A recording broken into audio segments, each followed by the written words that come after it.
Guys আপোনালোকৰ ফোনৰ হোৱাটছআপত কিছুমান ভিডিঅ' আৰু ফটো হয় যিবোৰ আপোনালোকক প্ৰয়োজন নথকা স্বত্তেও আপোনালোকৰ ফোনৰ গেলাৰীত ছেভ হৈ যায় আৰু এই ফোনৰ গেলাৰীত ছেভ হোৱাৰ ফলত আপোনালোকৰ ফোনৰ গেলাৰী ভৰ্তি হৈ যায় আৰু যাৰ ফলত আপোনালোকৰ ষ্ট'ৰেজ অতি সোনকালে শেষ হৈ যায়।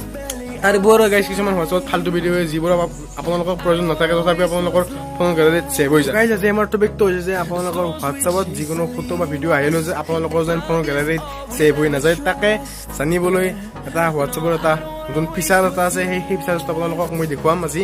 তো তাকে জানিবলৈ আজি আমাৰ ভিডিঅ'টো আৰম্ভ কৰোঁ। কিন্তু গাইজ আপোনালোকে মোৰ যদি চেনেলটো লাইক কৰে শ্বেয়াৰ কৰে আৰু ছাবস্ক্ৰাইব কৰিব নাপাহৰিব। তো ব'লক আজি আমাৰ ভিডিঅ'টো আৰম্ভ।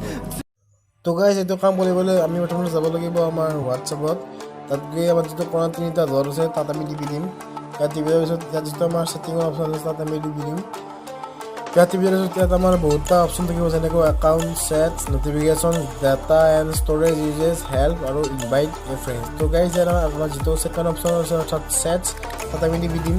ইয়াত টিপি দিয়াৰ পিছত আমাৰ ইয়াত বহুতটা অপশ্যন থাকিব যেনেকৈ interest, set, media visibility, font size, app language. তো গাইজ ইয়াত আমাৰ যিটো ছেকেণ্ডৰ আছে মিডিয়া ভিজিবিলিটি তাত আমি যিটো আমাৰ অন কৰা আছে তাত আমি অফ কৰি দিম। তো গাইজ ইয়াক আমি অফ কৰাৰ পিছত আমাৰ যিটো কাম আছে সেই কামটো আমাৰ সম্পূৰ্ণ